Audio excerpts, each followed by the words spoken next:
Hi student, welcome to my channel unity education for everyone.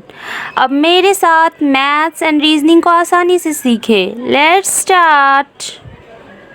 Hello student, आज sitting arrangement का day 3 है और आज मैं आप लोगों को लीनियर सिटिंग अरेंजमेंट बता रही हूँ। ठीक है, तो चलिए आइए इसे सॉल्व करते हैं। यहाँ पे क्या बोला गया है, 8 विद्यार्थी अर्थात P, Q, R, S, T, U, V और W एक रैखिक पंक्ति में बैठे हैं। तो आपको क्या करना है कि दो पॉसिबिलिटी लेना है। ठीक है, जब आप दो पॉसिबिलिटी के अकॉर्डिंग बनाओगे तो जल्दी से आपका ये इस तरह के प्रश्नों को आप जल्दी से हल कर सकते हो। ठीक है, तो आइए देखते हैं। दो पॉसिबिलिटी लेती हूँ मैं। रैखिक हो गया, ठीक है, 1 2 3 4 5 6 7 8 1 2 3 4 5 6 7 8 वे सभी उत्तर दिशा में उन्मुख है। वे सभी क्या है, उत्तर दिशा की ओर उन्मुख है। यहाँ उत्तर दिशा क्या हो गया, ऊपर की ओर हो गया। ठीक है, उसके बाद बोल रहा है U T के दाएं दूसरे स्थान पर है। तो क्या करना है हमें, U जो है वो T के दाएं दूसरे स्थान पर है, तो अलग से हम यहाँ पे लिख लेते हैं। ठीक है, T के दाएं दूसरे स्थान पर कौन है, U है। ठीक है, उसके बाद T और S के मध्य दो व्यक्ति बैठे हैं। T और S के मध्य क्या है, दो व्यक्ति बैठा है। U और Q के मध्य दो व्यक्ति बैठे हैं। U और Q के मध्य क्या है, दो व्यक्ति बैठा है। W Q के ठीक बाएं बैठा है। W जो है वो Q के ठीक बाईं ओर बैठा है, ठीक बाईं ओर बैठा है। ठीक है, P जो है वो W के बाएं बैठा है। P W के बाएं बैठा है। W के बाएं कहीं भी P बैठेगा, W के बाएं P बैठा है, लेकिन T के निकट नहीं है। यानी कि P जो है, P के अगल बगल क्या होगा, T नहीं होगा। ठीक है, लेकिन P के निकट नहीं है। जितने व्यक्ति P की बाईं ओर बैठे हैं, यानी P के बाईं ओर जितना भी व्यक्ति बैठेगा उतना ही व्यक्ति V के दाईं ओर बैठेगा। तो आपको क्या करना है, यहाँ पे दो पॉसिबिलिटी इसलिए मैं ली हूँ। चलो मैं P को एक बार यहाँ पे बैठाती हूँ, एक बार मैं P को यहाँ बैठाती हूँ, क्योंकि मुझे तो पता नहीं है कि कौन किधर क्या बैठा है।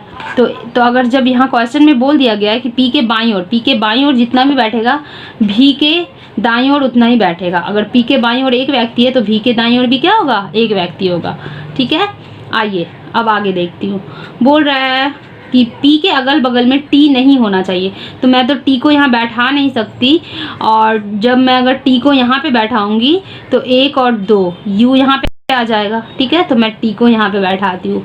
T को यहाँ पे बैठाई, 1 और 2, तो T को एक छोड़ के U है, T को एक छोड़ के U, यानी ये भी खत्म हो गया। यहाँ पे T को बैठा नहीं सकती, यहाँ पे बैठा सकती हूँ, T को एक छोड़ के U। लेकिन यहाँ पे क्या बोला है कि भी U के निकट नहीं बैठा है, लेकिन यहाँ पे तो आ गया है, इसलिए ये पॉसिबिलिटी क्या हो गई आपकी, गलत हो गई। अब हमें इसे ही सॉल्व करना है। ठीक है, तो आइए इसे मैं देखती हूँ। जब मैं क्या करूँगी कि S, अब बोला गया है T और S के मध्य दो व्यक्ति है। T और S के मध्य दो व्यक्ति है। U और Q के मध्य दो व्यक्ति है। U और Q के मध्य दो व्यक्ति है, लेकिन यहाँ पे क्या बोला, Q के तुरंत बाएं W है, तो अब तो यहाँ नहीं बैठा सकते, यानी ये भी पॉसिबिलिटी क्या हो गई हमारी, गलत हो गई। तो फिर आपको क्या करना होगा, एक और पॉसिबिलिटी बनानी होगी। ठीक है, 1 2 3 4 5 6 7 8। ओके, P को माना यहाँ बैठा है, V को यहाँ पे बैठा है। T यहाँ पे हमने लिया था तो ये गलत हो गया था, तो अब T को हम यहाँ लेते हैं। ठीक है, T को एक छोड़ के U हो गया। ठीक है, उसके बाद T और S के मध्य दो व्यक्ति है, S यहाँ पे हो गया। ठीक है, U और Q के मध्य दो व्यक्ति है, तो Q को यहाँ पे लेते हैं, Q के तुरंत बाएं है। और क्या बोला है कि P तो ऑब्वियसली आपको T के अगल बगल नहीं है, ये पॉसिबिलिटी ये हो गई हमारी जो कहा गया था। T और S ये भी खत्म हो गया, U और Q ये भी खत्म हो गया, Q और W ये भी हो गया और ये भी हो गया, यानी आपका सारा सॉल्व। तो बचा कौन, R, यानी यही आपका सही, ये आपका जो होता है सही होता है। जितनी ज़्यादा आप एग्ज़ाम के लिए प्रैक्टिस करोगे उतना ही आपका जो है क्वेश्चन जल्दी से जल्दी सॉल्व होता है। ठीक है, और हमेशा याद रखना कि आप पॉसिबिलिटी लेके बनाना, क्योंकि आपको क्या होता है कि अगर आप पॉसिबिलिटी लेके बनाते हो 1 2 3, कभी ऐसा नहीं होता है। ठीक है, 2 पॉसिबिलिटी में ही अधिकतर बन जाता है, लेकिन कभी कभी होता है कि 3 पॉसिबिलिटी भी ले लेनी पड़ती है। तो आपको क्या होता है, अगर आप मान लो कि पॉसिबिलिटी नहीं लेते हो तो आपको एक सॉल्व किए और आपको फिर अगर वो नहीं हुआ तो फिर आपको दूसरा बनाना पड़ेगा। लेकिन यहाँ पे क्या हुआ कि मैंने जब 2 पॉसिबिलिटी ली तो मुझे इस 3 को ही बैठाने में, 3 को ही जब मैं बैठा रही थी उसी समय मैं समझ गई कि ये जो है ये पॉसिबिलिटी हमारा गलत है। ठीक है, तो ये सॉल्व करने के बाद फिर पता चला कि मुझे ये पॉसिबिलिटी भी गलत है, तब मैंने तीसरी पॉसिबिलिटी ली जो कि ये सही है। ठीक है, पॉसिबिलिटी यही होती है। आइए इसका कुछ क्वेश्चन है जो कि मैं आप लोगों को बता रही हूँ। ठीक है, पहला क्वेश्चन क्या है, निम्नलिखित में कौन पंक्ति के बाएं छोर पर बैठा है। तो पंक्ति के बाएं छोर पर कौन बैठा है, पी बैठा है। बायां इधर हो गया और दायां इधर हो गया, तो पंक्ति के बाएं छोर पर पी बैठा है, तो इसका आंसर क्या हो जाएगा, आपको पी हो जाएगा। ठीक है, पी और आर के मध्य बैठे व्यक्तियों की संख्या डब्ल्यू और डैश के मध्य बैठे व्यक्तियों की संख्या समान है। यानी पी और आर के मध्य जितना भी व्यक्ति बैठा है, यानी कि पी और आर के मध्य कितना बैठा है, 1 2 3, तो डब्ल्यू 1 2 3 और डॉट, यानी कि डब्ल्यू और यू के मध्य जो बैठे व्यक्तियों की संख्या होगी वो क्या होगी, समान होगी।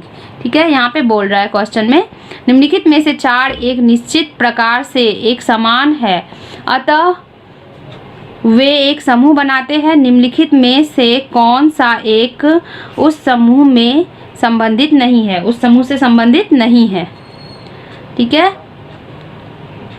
तो पी डब्ल्यू, देखो पी डब्ल्यू आ गया, एक साथ हो गया, डब्ल्यू क्यू एक साथ हो गया, पी क्यू अलग हो गया, टी आर एक साथ हो गया और एस भी एक साथ हो गया, यानी कि इसका क्या, पी और क्यू ये अलग हो गया, यानी इसका क्या आंसर हो जाएगा, ये आंसर हो जाएगा। ठीक है, तो चौथा क्वेश्चन क्या है आपका, एस के तुरंत दाएं कौन बैठा है। तो एस के तुरंत दाएं कौन बैठा है, एस के तुरंत दाएं कौन बैठा है, भी बैठा है, तो आपका क्या हो जाएगा, भी आंसर।